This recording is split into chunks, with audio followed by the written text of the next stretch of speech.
마침 오늘 시도지사 협의회장이 선출되셔가지고 우리 박찬대 인천시장께서 출석을 처음으로 해주셨는데 마침 오늘 국가 균형 성장, 균형 발전 얘기도 하는 판에 잘 오셨습니다.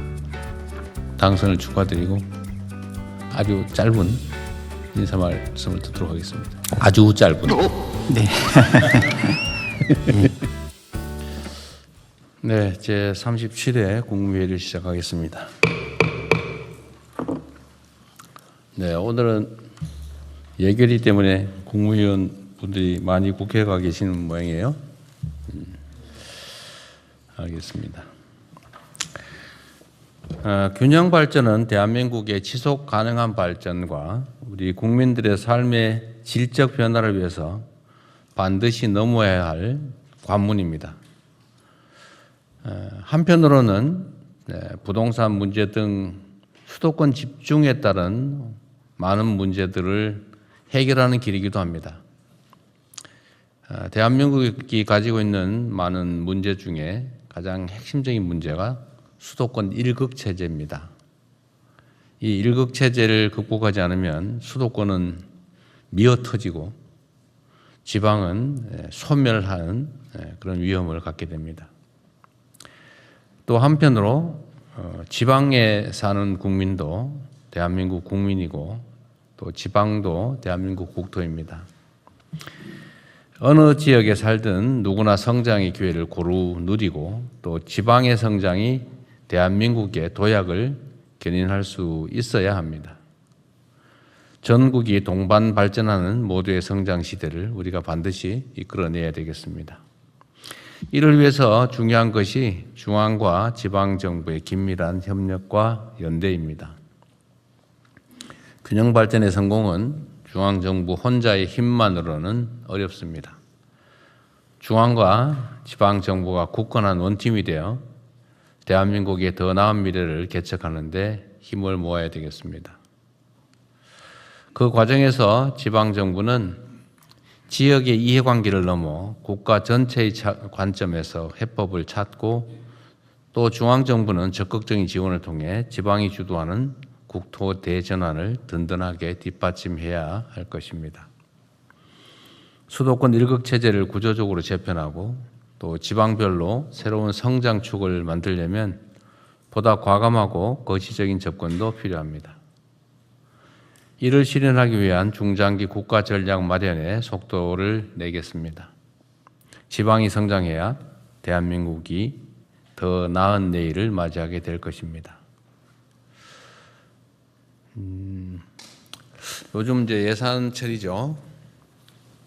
관련해서 한 말씀 드리겠습니다. 인공지능 대전환으로 반도체 등 첨단 산업이 빠르게 성장하면서 우리 경제도 이전과는 전혀 다른 여건을 맞이하고 있습니다. 산업 대전환이 만들 기회를 잘 활용해 국민 삶의 실질적인 도약을 이끌어내야 합니다. 특히 늘어난 재정 여력을 미래에 더 많은 열매를 수확하기 위한 씨앗으로 우리가 확실하게 삼아서 생산적 재정 전략으로 우리가 전환해야 되겠습니다. 지금은 눈앞에 재정 수치 관리에 매몰되는 우를 범할 때가 아닙니다. 소중한 미래 재원을 보다 효율적이고 또 생산적인 분야에 투입해서 지금의 10,000원을 내일은 10만 원, 또 그 후에는 100만 원으로 키우는 그런 지혜가 필요합니다. 정부는 불효불급한 예산은 과감하게 조정해서 재정의 건실한 운영을 도모해야 합니다. 그와 동시에 초격차 성장 촉진, 또 K자형 양극화 완화, 균형 발전, 인재 개발, 청년 미래 사다리 구축 등 핵심 국가과제 해결에 방점을 두고 예산안 편성을 잘 마무리해 주시기 바랍니다. 예산안 제출 이후에 국회나 또 우리 국민 여러분의 합리적인 대안에 대해서는 열린 자세로 검토해 주기 바랍니다. 어떤 기사들 가끔씩 보면 정부 정책이 국회의 의견을 받아들여서 수정을 하면 오락가락 비난하고 또 국회와 합의가 잘 안 돼서 하면 일방적이라고 하고 앞으로 가도 비난, 뒤로 가도 비난, 서 있어도 비난, 앉아도 비난, 누우면 누웠다고 비난 이런 경우가 있는데 거기에 너무 연연할 필요가 없습니다. 정책이란 당연히 정부가 안을 내고 또 국회가 심의해서 국회가 최종적으로 결정하는 것입니다. 물론 뭐 정부가 최선의 안을 만들어 당연히 내야 되겠죠. 그러나 그게 국회 심의 과정에서 변경된다고 해서 너무 그 자체에 흔들리지 않으면 좋겠습니다. 내년 예산이 모두의 성장을 위한 마중물이 될 수 있도록 모두가 함께 힘을 모아주시기를 당부드립니다. 현재 세계 각국은 미래 산업의 주도권 확보를 위해 국가 역량을 총동원한 총성 없는 경쟁을 벌이고 있습니다. 그 과정에서 산업 스파이나 해킹 등을 동원하는 불법 사례들도 끊이지 않습니다. 실제로 최근 한 외국 기업이 국내 기업을 상대로 반도체 기술 탈취를 시도했다는 취지의 법정 지원이 나오기도 했습니다.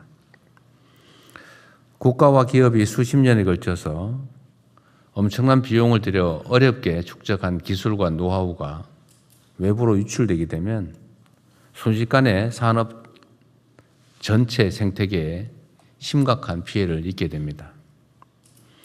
기술 안보는 국가의 산업 경제를 떠받치는 근간이라는 측면에서 더욱 철저한 대비에 나서야 되겠습니다. 다음 달부터는 해외 기술 유출 범죄에 대한 처벌이 한층 강화됩니다.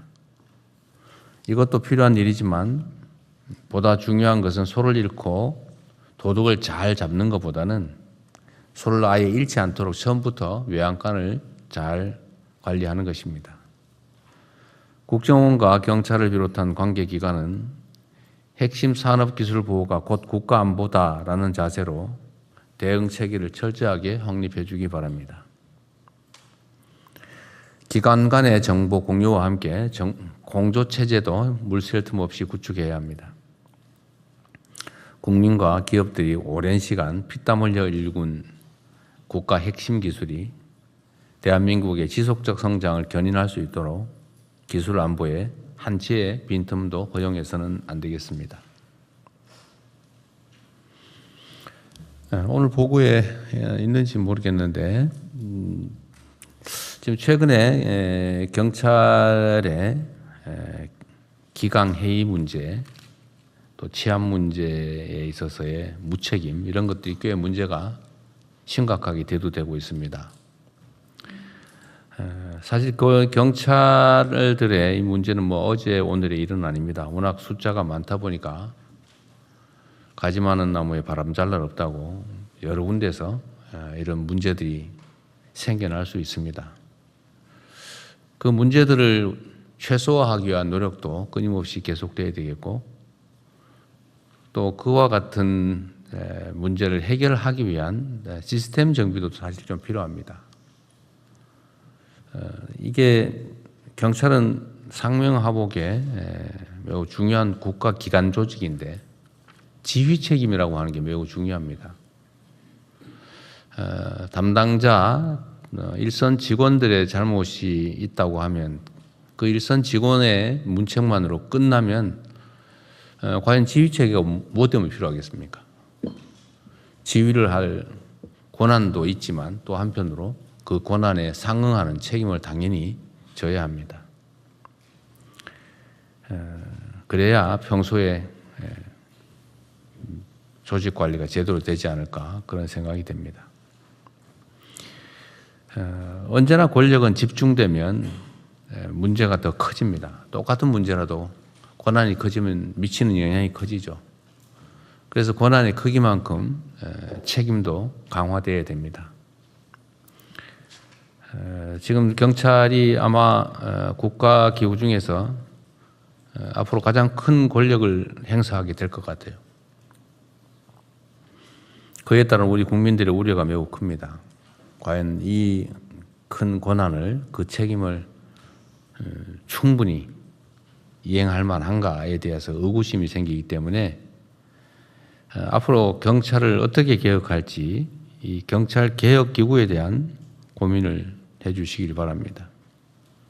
이거는 총리실에서 좀 나서서 일단 어떤 방식으로 해 나갈지부터 국민들의 광범한 의견 수렴을 통해서 방안을 구상해 주시길 바랍니다.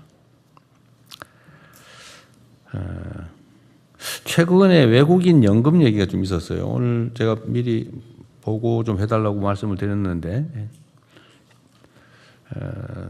이따가 오늘 있죠. 네.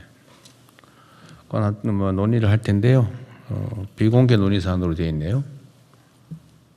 하여튼 중요한 것은 어떤 제도를 설계하면 완벽할 수가 없기 때문에 빈틈이 생깁니다.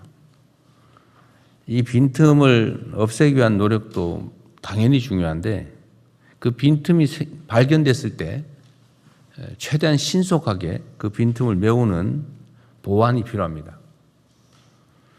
그러려면 그 문제가 생겼는지 안 생겼는지를 자체 점검으로는 다 완벽하게 안 되기 때문에 끊임없이 이게 현장에서 이 집행되는 과정의 문제점들을 살펴야 됩니다. 최근에 이 문제들이 여기저기서 지적이 되던데 어쨌든 좀 신속하게 대안을 마련해 주십사 말씀드렸는데 오늘 안건이 올라왔군요. 어쨌든 요건 이 사안 자체만이 문제가 아니고 다른 모든 국가 정책 사안들에 대해서 어쨌든 문제는 생길 수 있다. 그러나 그 문제가 생겼을 때 얼마나 신속하게 또 완벽하게 그 문제를 시정하느냐, 대안을 만들어내느냐가 진짜 실력이라고 생각됩니다. 다른 정책 분야에도 타산지적 삼아 주시면 좋겠습니다. 촉법소년 그 연령 좀 하향 문제도 너무 오래 지연되는 것 같아서 신속하게 결론을 냈으면 좋겠습니다. 뭐 결론은 범위는 정해져 있죠.